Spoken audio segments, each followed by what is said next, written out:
श्री कृष्ण गोविंद हरे मुरारी, हे नाथ नारायण वासुदेवा। मैं नीरू तनेजा अपने YouTube channel Neeru Taneja मुल्तानी गलबात में आज आपको सफला एकादशी व्रत कथा सुना रही हूँ। तो अब आप सुनिए सफला एकादशी महात्म। श्री युधिष्ठिर जी बोले, हे भगवान, पौष मास के कृष्ण पक्ष की एकादशी का क्या नाम है? इस दिन कौन से देवता की पूजा करनी चाहिए? वह विधि क्या है? यह सब समझाइए। श्री कृष्ण भगवान बोले, हे राजन, मैं आपके प्रश्नों का उत्तर देता हूँ। दान देने वाले की अपेक्षा मैं व्रत करने वाले से अधिक प्रसन्न होता हूँ। अब आप इस एकादशी व्रत का महात्म सुनो। पौष मास के कृष्ण पक्ष की एकादशी का नाम सफला है। इस एकादशी के देवता नारायण हैं। इसका पूर्वोक्त विधि अनुसार व्रत करना चाहिए और नारायण जी की पूजा करनी चाहिए। जो मनुष्य एकादशी व्रत तथा मेरा पूजन करते हैं वे धन्य हैं। सफला एकादशी के महात्म में मुझे ऋतु के अनुकूल फल अर्पण करें, अर्थात नारियल, नींबू, अनार, सुपारी आदि और धूप, दीप, पुष्प आदि से मेरी 16 प्रकार से पूजा करें। इस दीपदान तथा रात्रि को जागरण करना चाहिए। इस एकादशी व्रत के समान यज्ञ, तीर्थ तथा दूसरा कोई भी व्रत नहीं है। मनुष्य को 5 सहस्त्र वर्ष तपस्या करने से जो पुण्य मिलता है वह पुण्य भक्ति पूर्वक रात्रि जागरण सहित सफला एकादशी के व्रत करने से मिलता है। हे राजन, अब आप सफला एकादशी की कथा ध्यान पूर्वक सुनिए। चंपावती नगरी में एक महिष्मान नाम का राजा राज्य करता था। उसके 4 पुत्र थे। इन पुत्रों में सबसे बड़ा लुम्पक नाम का पुत्र महापापी था। वह सदैव पर स्त्री गमन तथा वैश्याओं के यहाँ अपने पिता का धन नष्ट किया करता था। वह देवता, ब्राह्मण, वैष्णव आदि की निंदा किया करता था। जब पिता को अपने बड़े पुत्र के बारे में समाचार ज्ञात हुए तब उसको अपने राज्य से निकाल दिया। जब लुम्पक सबके द्वारा त्याग दिया गया तब वह विचारने लगा कि अब मैं क्या करूं, कहाँ जाऊं।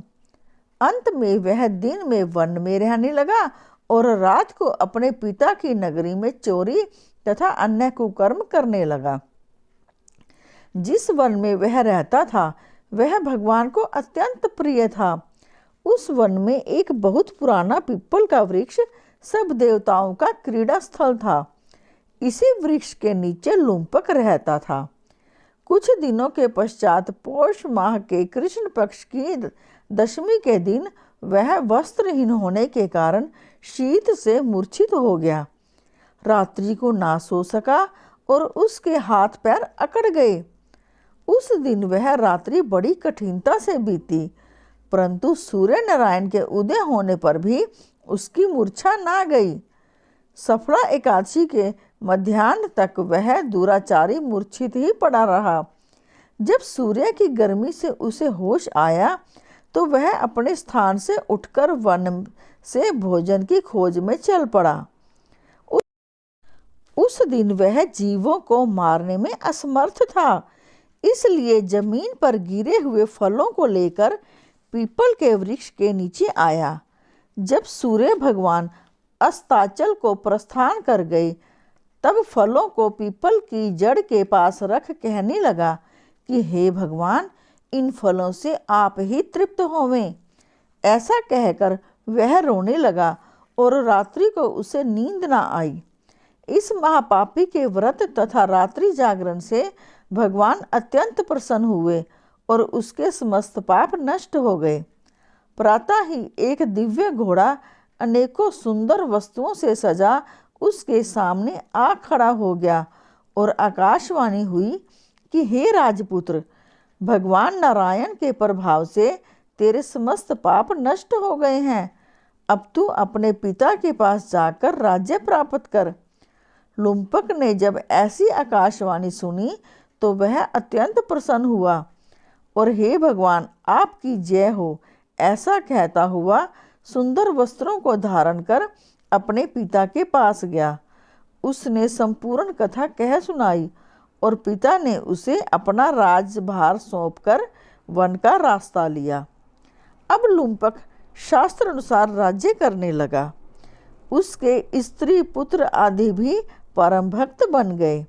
वृद्धावस्था आने पर वह अपने पुत्र को गद्दी दे भगवान का भजन करने के लिए वन में चला गया और अंत में विष्णु लोक को गया। भक्ति पूर्वक जो मनुष्य सफला एकादशी का व्रत करते हैं वे अंत में मुक्ति पाते हैं। जो मनुष्य भक्ति पूर्वक सफला एकादशी का व्रत नहीं करते हैं वे पूंछ और सींग से रहित पशु तुल्य हैं। सफला एकादशी के महात्म्य के पठन व श्रवण से अश्वमेध यज्ञ का फल मिलता है। बोलो विष्णु भगवान की जय, श्री कृष्ण भगवान की जय। यदि आपने मेरे इस चैनल को सब्सक्राइब नहीं किया तो आपसे अनुरोध है कृपया सब्सक्राइब का बटन अवश्य दबाएं। जय श्री राम।